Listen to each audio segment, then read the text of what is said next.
Assalamualaikum warahmatullahi ta'ala wabarakatuh. Alhamdulillahi rabbil alamin. Wassalatu wassalamu ala ashrafil anbiya'i wal mursalin wa ala alihi wa sahbihi ajma'in. A'udzu billahi minasy syaithanir rajim.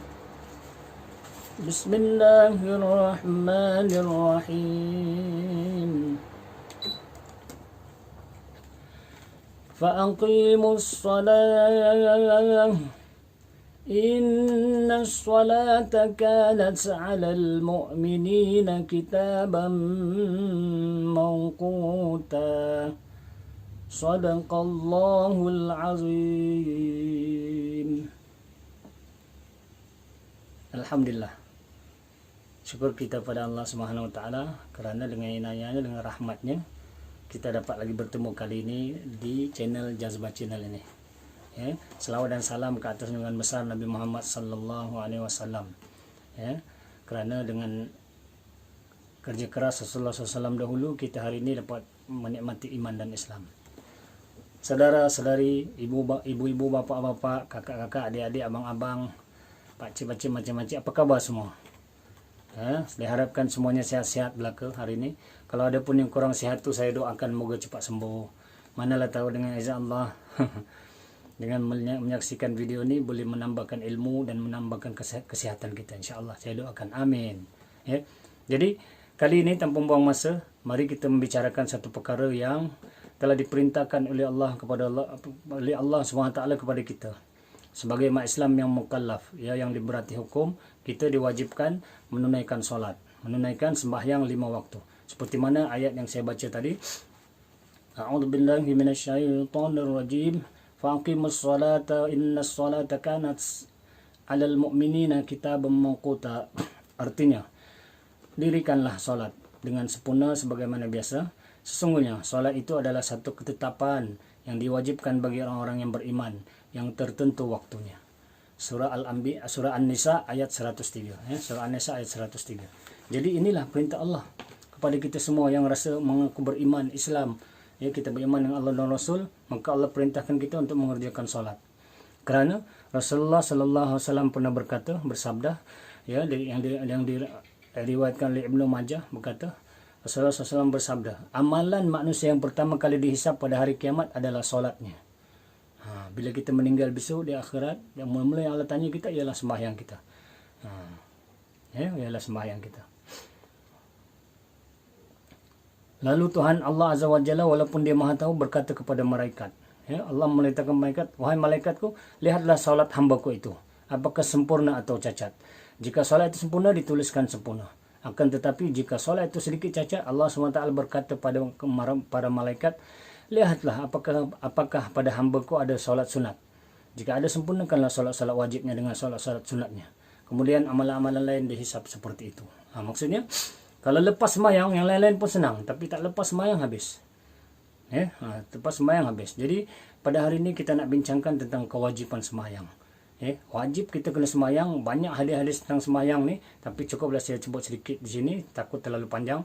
Cuma saya nak tekankan di sini ialah ada sebuah hadis yang Rasulullah sallallahu alaihi wasallam bersabda, orang yang meninggalkan sembahyang, orang yang tidak mau mengerjakan sembahyang, orang yang meremehkan solat, maka di akhirat nanti Allah akan azab dia.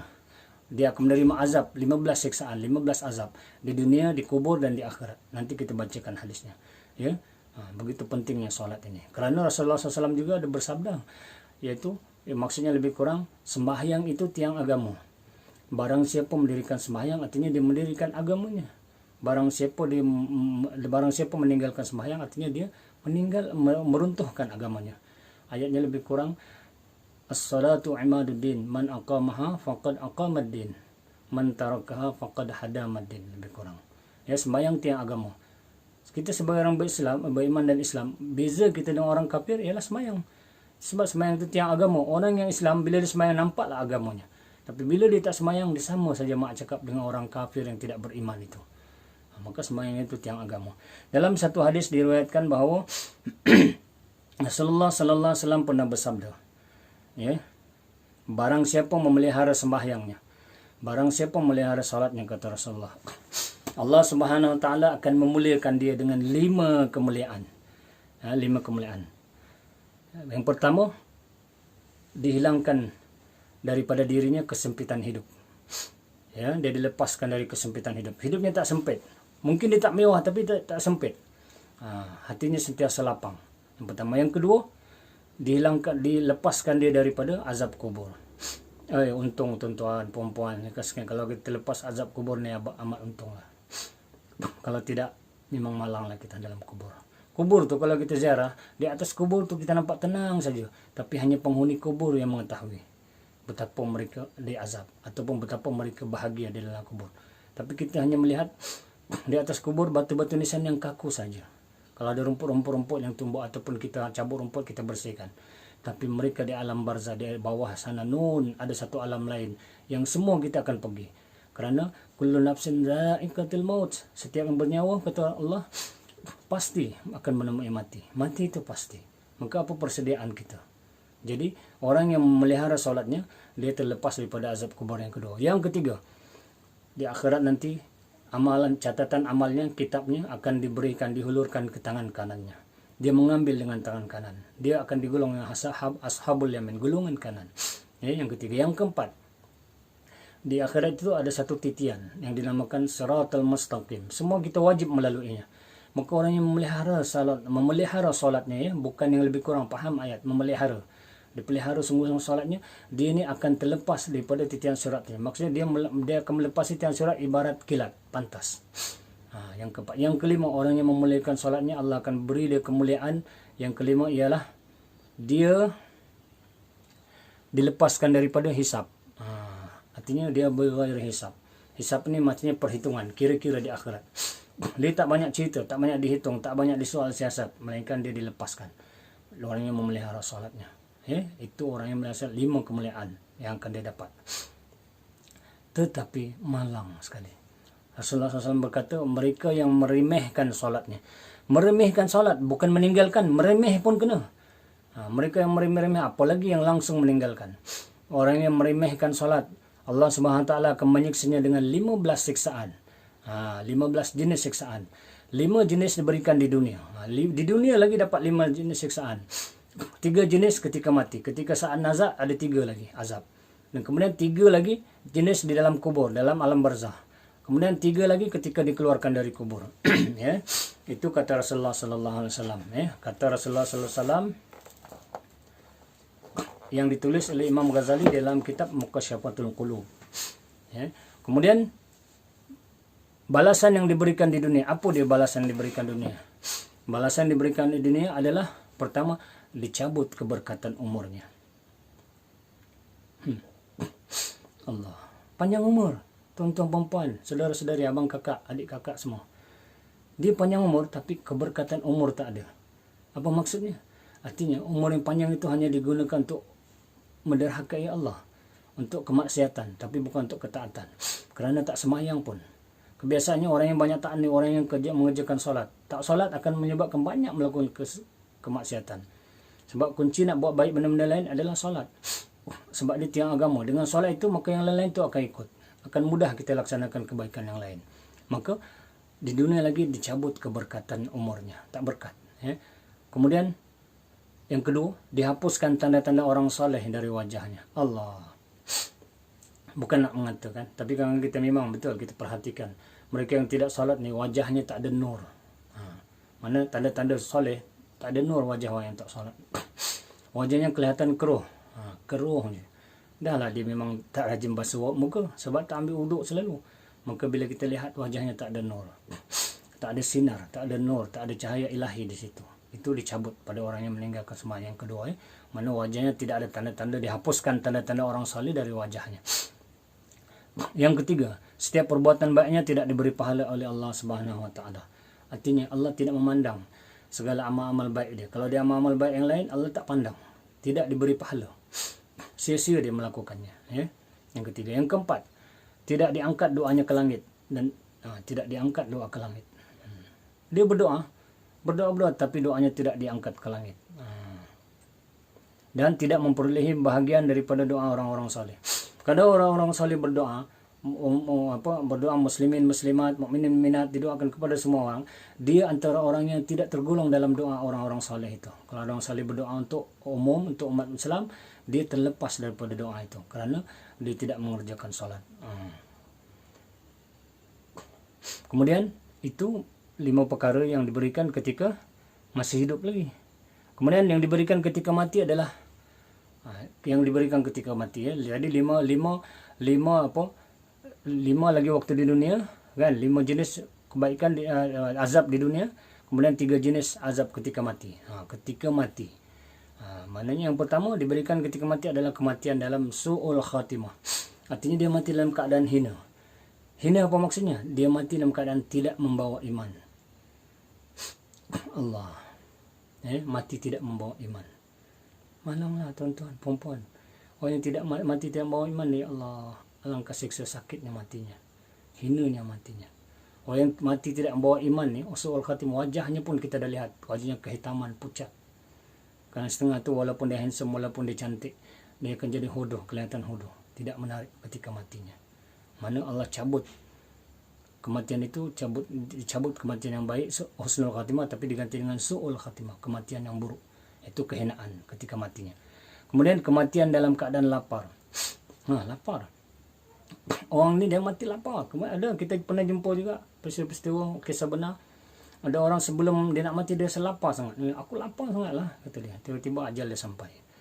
Kemudian orang yang tidak sembahyang ini, dalam saat nazaknya, dia mati dalam keadaan kehausan. Pernah tak ada orang sebelum mati minta air gitu? Aku haus, bagi aku air. Dan Rasulullah SAW pernah bersabda, kalau kita bagikan kepada dia 7 lautan pun air, dia tak akan hilang dahaganya. Begitu sekali dahsyatnya kawasan itu. Kalau kita suruh dia minum air laut ni, 7 jenis lautan pun dia tak akan hilang dahaga. Seluruh air laut di bumi ni pun tak boleh. Kemudian itu yang 3 perkara saat kematian dia. Kemudian yang diberikan pula 3 perkara di dalam kubur ialah, pertama adalah disempitkan kuburnya. Allah. Orang yang tidak semayang ni masuk kubur je, kubur sempit.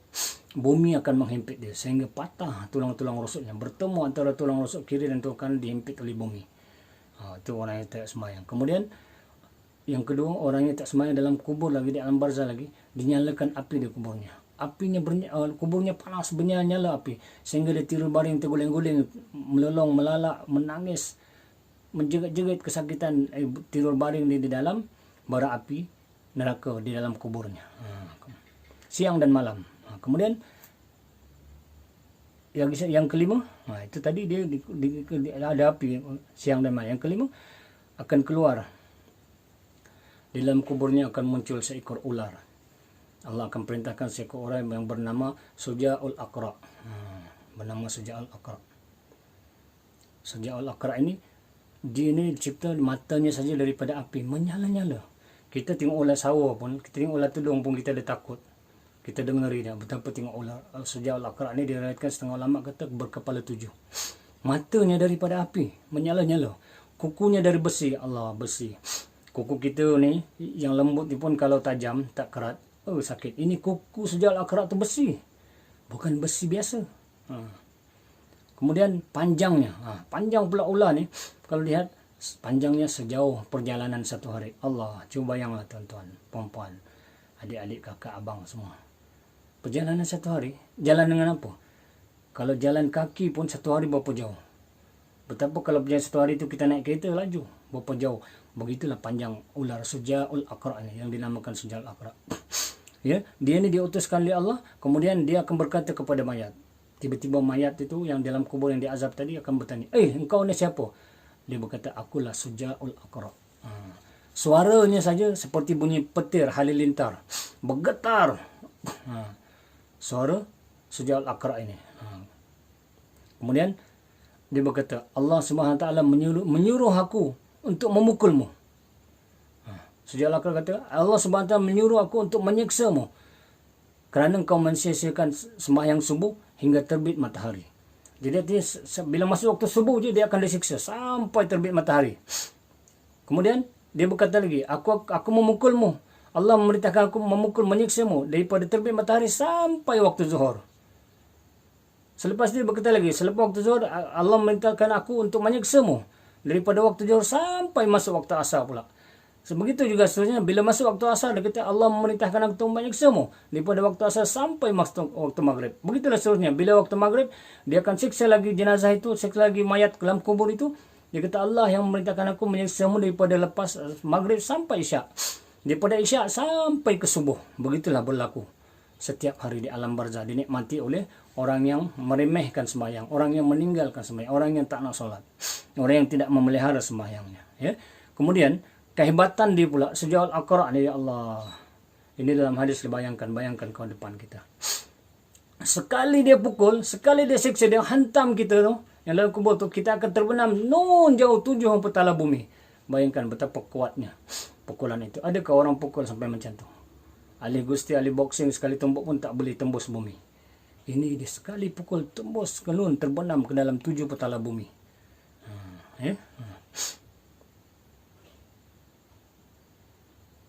Jadi orang dalam kubur ni akan disiksa terus menerus sampai bila? Sampai hari kiamat. Sampai hari kiamat dia akan disiksa. Ya? Dia akan berhenti hari kiamat dengan kerana penghisaban, kemurkaan Tuhan atas neraka. Siksaan diberikan ketika dikeluarkan dari kubur adalah di tempat perhentian hari kiamat dengan kerasnya. Penghisaban, kemurkaan Tuhan dan masuk neraka. Maksudnya, di hari akhirat orang yang meremehkan sembahyang pula, dia disiksa pula lagi, iaitu ketika dia keluar di kubur, tempat perhentian. Tempat di mana? Di padang mahsyar. Padang mahsyar tu dia dah tersiksa di situ lagi, diazab lagi. Kemudian waktu penghisaban, waktu kira-kira waktu mana Allah hisab nanti di hari kiamat pun kena siksa lagi. Kemudian akhir sekali yang didapati oleh orang yang meremehkan solat ini, dia akan dicampakkan ke neraka, wali'udzubillah min dzalik. Melainkan dia Allah ampunkan dengan rahmat Allah. Ya, diampunkan dengan rahmat Allah. Dalam satu riwayat lain hadis, ia didatangkan pada hari kiamat dengan 3 kalimat. Orang yang meninggalkan sembahyang ni, Rasulullah juga pernah bersabda dengan hadis yang lain, yaitu orang yang meremehkan sembahyang, bila dia datang di hari kiamat nanti, dia akan didatangkan di hari kiamat dengan ada kalimat tertulis di wajahnya, ada perkataan tertulis di dahinya, yaitu yang pertama tertulis di dahinya itu, hai orang yang mensia-siakan hak Allah, tertulis di dahinya. Kemudian kalimah yang kedua, hai yang dikhususkan dengan kemurkaan Allah, hai orang yang khas dimurkai Allah. Yang ketiga, sebagaimana kamu telah mensia-siakan hak Allah di dunia, pada hari ini kamu berputus asa dari rahmat Allah. Itu kalimah yang ketiga, tertulis, tertanda di dahinya, mana orang lain boleh melihatnya. Itu dia 15 siksaan Allah, azabnya. Kemudian Ibnu Abbas radhiyallahu anhu berkata, ketika tiba hari kiamat, datanglah seseorang yang berdiri di hadapan Allah Wazalla, lalu Allah merintahkannya ke neraka. Hari kiamat nanti datang seorang berdiri dihisab depan Allah, maka tiba-tiba Allah perintahkan, engkau masuk neraka. Lalu dia bertanya, ya Tuhanku, mengapa? Maka Allah SWT menjawab, kerana engkau telah mengakhirkan solat dari waktunya dan bersumpah dusta dengan namaku. Mengakhirkan solat dari waktu ni banyak orang buat ni. Terutama orang yang sibuk mengejar dunia, orang yang sibuk bekerja, orang yang sibuk makan gaji. Apa maksud mengakhirkan solat? Contoh, dia kerja, contoh, bila sampai waktu sembahyang zuhur dia tak sembahyang. Diliwat ke sembahyang tu, 5 minit lagi nak masuk asar. Baru dia bergegas, ambil uduk, 10 minit nak masuk asar, ambil uduk. Lepas tu dia sembahyang zuhur. Habis dia sembahyang zuhur, bagi salam, dikurang 5 minit, dah masuk asar. Dia terus seolah-olah dia macam jamak dan menjamakkan sembahyang zuhur dan asar. Perbuatan ini sebenarnya adalah perbuatan yang dimurkai Allah. Itu sebab Allah kata, engkau adalah orang yang mengakhirkan solat. Begitu. Jadi tak boleh, jangan buat perangai begitu. Bahkan kita samakan. Itu sama macam meninggalkan solat. Sebab itu dikatakan memelihara solat ini, orang yang solat awal waktu. Masuk waktu dia solat, dia jaga. Itu kata memelihara solat.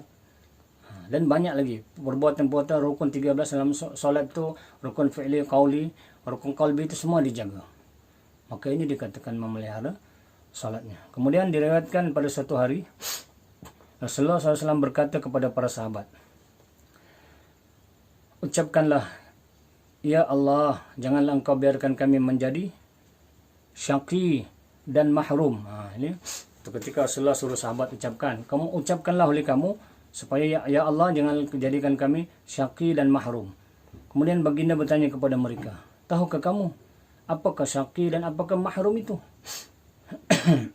Lalu baginda sendiri bertanya dan baginda juga menjawab, ya, yaitu orang yang meninggalkan salat. Itulah istilahnya. Diriwayatkan juga bahawa seorang perempuan Bani Israil datang kepada Nabi Musa SAW dan ia berkata, wahai Nabi Allah, saya telah mengerjakan perbuatan dosa besar dan saya telah bertaubat kepada Allah SWT. Oleh kerana itu doakanlah saya agar Allah mengampuni dosa saya dan memaafkan saya. Okay? Rasulullah bertanya, apa dosamu? Maafkan saya. Bukan Rasulullah, Nabi Musa. Nabi Musa bertanya, apakah dosamu? Kemudian wanita itu berkata, wahai Nabi Allah Musa, saya telah berzina dan melahirkan seorang anak. Kemudian saya telah berzina dan melahirkan seorang anak. Kemudian saya membunuh anak itu. Membunuh anak ni, orang perempuan melahirkan anak, bunuh anak ni bukan baru sekarang. Dulu lagi sama Nabi Musa lagi dah berlaku. Maka murkalah Nabi Allah Musa. Wahai penzina, kata Nabi Allah SAW. Kan? Keluar engkau, pergi engkau dari sini sebelum turunnya api dari langit. Kalau ada api pasti dia akan membakar aku dan dirimu kerana dosa-dosamu itu, kata Nabi Musa. Musa pun berang, lalu dia menghalau perempuan itu. Maka perempuan itu pun keluar dari rumah Nabi Musa AS dengan hati yang hancur. Tetapi Allah memerintahkan malaikat Jibril AS turun dan berkata, wahai Nabi Musa AS, Tuhan mengatakan kepadamu, mengapakah engkau tolak orang yang bertaubat? Wahai Nabi Musa AS, apakah engkau telah mendapati orang yang lebih jahat darinya? Allah bertanya begitu, kenapa engkau menolak orang yang bertaubat, wahai Musa? Kau tahukah siapa yang lebih jahat daripada penzina? Maka Nabi Musa bertanya, siapakah itu? Siapakah yang lebih jahat daripada wanita yang berzina dan membunuh anaknya? Maka Jibril AS menjawab, orang yang meninggalkan solat dengan sengaja. Waktu Nabi Musa lagi Allah dah beritahu. Maknanya kalau kita tinggalkan solat, mengikut cerita hadis ini, meninggalkan solat lebih besar dosa daripada penzina dan membunuh anak. Seorang wanita berzina, dibunuh pula anak ni, lebih besar dosa orang yang meninggalkan solat. Kena ingat tu. Jangan ingat remeh, aku tak buat dosa. Aku, walaupun aku tak solat, tapi hati aku baik. Betul ke? Orang yang tak solat kerana bukti hati dia tak baik lah. Buat solat pekerjaan yang baik. Orang yang tak solat, bukti dia mengikut nafsunya. Tidak ada kebaikan kepada orang yang tidak semayang. Sebab tadi awal-awal dah kita beritahu. Dalam hadis ini Allah menolak kebaikan orang yang solat. Orang yang meninggalkan solat, meremehkan solat, ditolak segala kebaikannya. Macam mana boleh dia kata, aku tak solat tapi hati aku baik? Tidak. Orang yang solat pun belum tentu hati dia baik. Betapa kalau meninggalkan solat. Jadi, solat itu tiang agama. Barang siapa mendirikannya, mendirikan agamanya. Barang siapa meninggalkannya, maka dia meninggalkan agamanya. Kemudian ada satu kisah. Seorang ulama salaf meriwayatkan, penutup sikit lagi, saya nak tutup ni. Moga-moga dapat kita manfaat daripada apa yang saya kongsikan ini. Suatu kisah seorang meriwayatkan bahawa seorang laki-laki ulama salaf meriwayatkan bahawa seorang laki-laki telah menguburkan saudaranya bersama jemaah lain. Dia mengebumikan jenazah saudara perempuannya. Selepas dia mengebumikan saudara perempuan dalam keadaan pengebumian tu, kembali daripada penguburan tu dia tersedar kantungnya, ataupun zaman kita mungkin dompet yang berisi benda-benda berharga, dompet atau walletnya, kantungnya. Tiba-tiba dia sedar kantungnya atau dompetnya itu tak ada. Baru dia tengok bahawa waktu dia mengebumikan saudara perempuannya itu, kantung itu, dompet itu jatuh kat kubur tu. Maka tertanam, mana tertimbus sekali dengan tanah. Dia tengok begitu. Selepas semua orang dah tak ada, dia kembali. Dia kembali ke kubur saudara perempuannya. Apa dia buat? Dia gali balik kubur tu. Dan dengan niat mau mengambil kantungnya. Tapi belum banyak dia gali, baru sedikit. Dia dah tak tahan. Kenapa? Dalam dia gali-gali, tiba-tiba keluar api yang panas daripada kubur itu. Melihat dia tersentak, dia terkejut ke belakang. Dia terundur ke belakang kerana api itu menjulang-julang keluar. Dia pun ambil tanah tu timbus balik kubur tu. Dalam keadaan ketakutan, dalam keadaan berdebar-debar. Dia pun balik berlari ke rumahnya. Dan dia terus bertanya ibunya. Assalamualaikum wahai ibu. Ibu dia pun heran. Dia bergegas-gegas, tercungap-cungap. Terus bertanya. Kenapa engkau? Wahai ibu, beritahulah aku. Apakah yang telah dilakukan, diamalkan sewaktu hidup oleh saudara perempuanku? Sewaktu hidupnya saudara perempuanku, apakah amalnya? Kenapa wahai ibunya tanya? Kenapa kau tanya begitu? Wahai ibu, dia pun menceritakan. Sebenarnya ketika mengubumikan saudara perempuanku, dompet kau, kantungku telah jatuh dalam kubur dan aku patah balik ke kubur untuk mengambilnya. Bila aku menggali kubur itu, aku melihat api yang banyak menjulang-julang panas hingga aku tak jadi menggalinya. Berlaku di dalam kubur itu. Aku terkejut dan menangis. Maka dengan tangisan air mata juga mendengar berita itu, ibunya bersedih. Lalu ibunya berkata, anakku, sebenarnya saudara perempuan itu, dia adalah seorang perempuan yang meremehkan salatnya. Meremehkan salat dan dia sering bersalat di akhir waktu. Nampak saudara, ini kisah benar. Orang yang mengakhirkan salat itu kan tadi disebut di dalam kubur akan dibakar, akan dinyala-nyala api dalam kuburnya. Maka inilah dia. Jangan remehkan salat, jangan takhirkan salat, jangan akhirkan. Sembahyang awal waktu, sembahyang masih di waktunya. Sebab ada ulama berkata antara waktu-waktu haram sembahyang ialah kita sembahyang zuhur tapi 10 minit, 5 minit lagi masuk asar, ketika itu haram sembahyang zuhur. Sembahyang itu pun tidak diterima sebab itu antara pertukaran waktu zuhur dan asar. Ini meremehkan, inilah yang kita dapat azab ini. Jadi itulah azab orang yang meringankan salat, meremehkan, bahkan orang yang meninggalkan salat. Namun begitu kena ingat, Allah itu Maha Pengasih, Maha Pengampun. Ya, innallaha ghafurur rahim. Maka bertaubatlah bagi mereka yang pernah melakukan, bertaubatlah.